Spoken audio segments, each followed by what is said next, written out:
Deep in the Bavarian countryside lies the remote farmstead of Hinterkaifeck.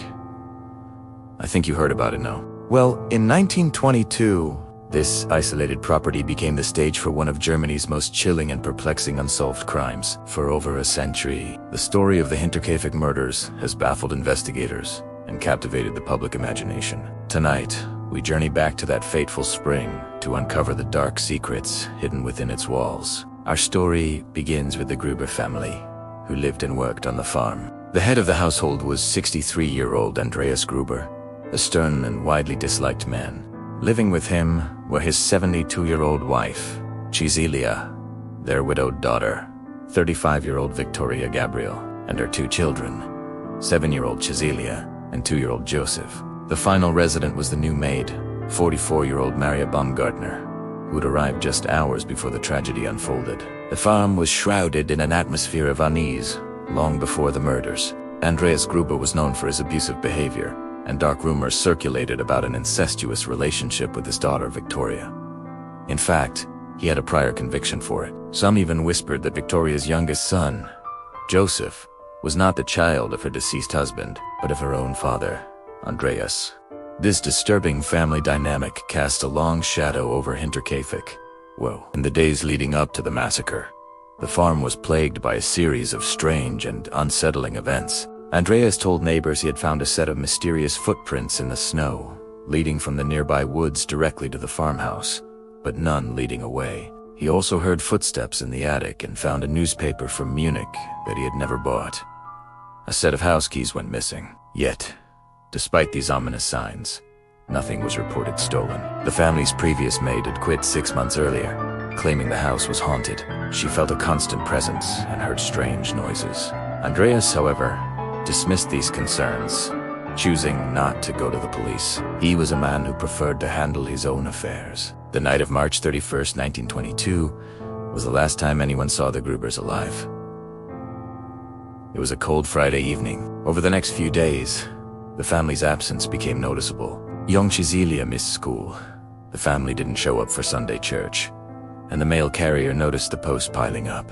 Finally, on April 4th, 4 days after the presumed night of the murders, a search party led by a neighbor named Lorenz Schlittenbauer decided to investigate. What they discovered was a scene of unimaginable horror. Inside the barn, they found the bodies of Andreas Gruber, his wife Cecilia, their daughter Victoria, and their granddaughter, 7-year-old Cecilia. They'd been brutally murdered, their bodies covered with hay. The scene suggested they were lured into the barn one by one and killed. Inside the house, the horror continued. In her cot, they found the body of the new maid, Maria Baumgartner. And in Victoria's bedroom lay the lifeless body of 2-year-old Joseph. The weapon was determined to be a mattock, a type of pickaxe, which belonged to the farm. Every victim had been struck in the head with immense force. The autopsies, conducted by Dr. Johann Babda at the scene, revealed the gruesome details. The elder Cecilia showed signs of strangulation, in addition to her head wounds. The skull of the younger Cecilia was shattered, and she had torn out clumps of her own hair in her final moments of terror.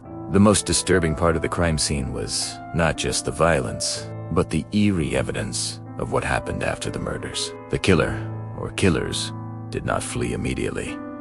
Instead, they stayed at the farm for several days. They fed the cattle, ate food from the kitchen, and tended to the fireplace. Someone had continued to live in the house, surrounded by the bodies of the family they had just slaughtered. This cold, methodical behavior suggested a killer who was not in a panic, but was disturbingly comfortable in the home of their victims. The investigation began immediately, but it was fraught with problems from the start. With so many people having walked through the property, the crime scene was heavily contaminated. Police interviewed over 100 suspects, but every lead turned into a dead end. The motives were as elusive as the killer. Robbery was ruled out, as a large amount of cash was found untouched in the house. This pointed towards a crime of passion or personal revenge.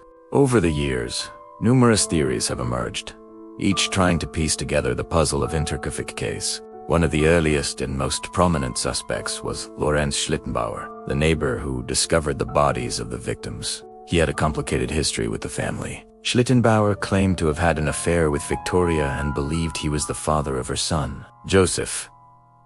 His behavior after the discovery of the bodies was also considered strange.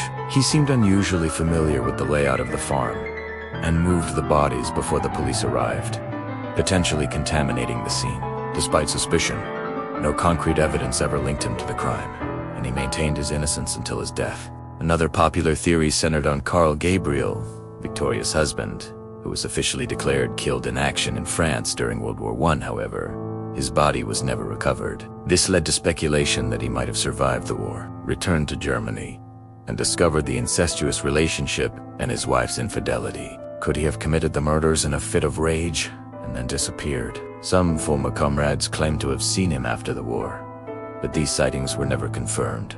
The idea of a vengeful husband returning from the dead remains a compelling, though unproven, narrative. The police also looked into vagrants and drifters who might have been passing through the area. The footprints in the snow and the strange occurrences before the murders seemed to support the idea of an intruder. Perhaps a stranger had been secretly living in the attic, observing the family before finally snapping. However, the fact that the killer stayed 4 days and took care of the farm animals seems to contradict the profile of a random drifter. It suggests a killer with some knowledge of farm life and a motive that was deeply personal. The investigation was officially closed and reopened several times over the decades. In 2007, a group of police academy students re-examined the cold case using modern profiling techniques. They analyzed all the evidence, witness statements, and original reports. While they couldn't definitively name the killer due to the passage of time and lack of forensic evidence, they did come to a consensus on a primary suspect. However, out of respect for the living relatives of that person,